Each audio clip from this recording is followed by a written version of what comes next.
I knew since I was 11 years old what I was going to do. I wrote a paper in junior high school that said, one day I'm going to run a professional sports franchise. And my teacher wrote on the paper, good paper, not very realistic. Which, I kind of understand because it was the 70s.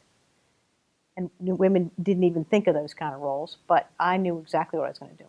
And my parents said I could, so I believed I could. Just the passion for it. I love sports. My gym teacher made it clear I would never have a career playing. You should get a desk job, she said. And I just loved it.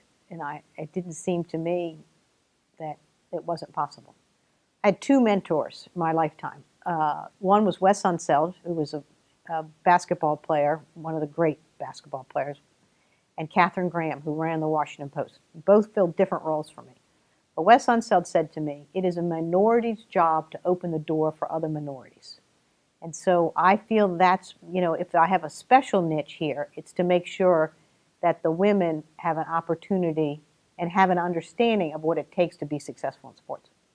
I wrote Mrs. Graham a letter, and when I took over and said, there are very few women in this world that are running a big company, and you're a big hero of mine. And I mentioned that I had seen her speak, and she wrote me the nicest note back and said, please, anytime because she's in a male world, her husband had committed suicide, who owned the Washington Post, and the board of directors recommended that they sell the newspaper. And she said, no, I'm going to run the newspaper. And she ended up, obviously becoming one of the most famous publishers in the world because she broke Watergate. And for her to be my mentor, it honestly changed my life. It was amazing. So I always say you try to improve your craft, and I looked at what everybody else was doing that was successful and tried to model their behavior or their programs. There's not a lot of originality out there. So if you want to better yourself, go look at who's the best. I took that same advice here, I think I'm a good teacher. I want to be a great teacher, and to do that, I go look at all the other teachers and what they do. I mean, I have visited and sat in at least 24 classes since I've been here, and I learned from the others that have been doing it for so long. I wanted to come teach because I think it's one of the greatest service industries left in the world. I just think there's no greater thing than working on the next generation. And I wanted to come to USC because there is no greater brand in sports management marketing than the USC brand. These guys have a fantastic reputation and a great faculty, and so it was a perfect fit for me. I've had other opportunities. I wanted to go for the great. I like the students. I say that every day they inspire me and frustrate me in the same class, and that's awesome. And I think that it's exciting to see how enthusiastic and hopeful they are at this point in life. And my job is to help them keep that enthusiasm and their hopefulness and get them to the next spot. So, and then when they land a great job, get me a good parking space at the arena.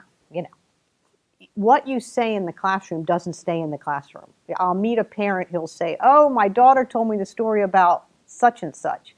Or you told my son that he could do something and now he thinks he can. And you're really shocked at how influential you are, that you are bigger than that 15 minutes if you're effective. I know it sounds trite, but I say this every day in class to the point where I think some of the kids are rolling their eyes. The difference between good and great sometimes is just effort. And Pat Summitt, who used to coach Tennessee, was a good friend of mine, said that 17 times makes a habit. So if you want to practice a good habit, do it 17 times. And I think that's what I want them to do in the classroom, practice good habits. And then it becomes natural. It becomes a muscle memory. I think my proudest achievement is that I was the first woman to ever run a professional sports franchise. And I say that because that was no easy task, but I took it very much as a responsibility. I felt like, maybe not that I was the first, maybe that's not my proud of, maybe that I made it as the first woman president. I felt like if I failed, I would slow down the process for other women.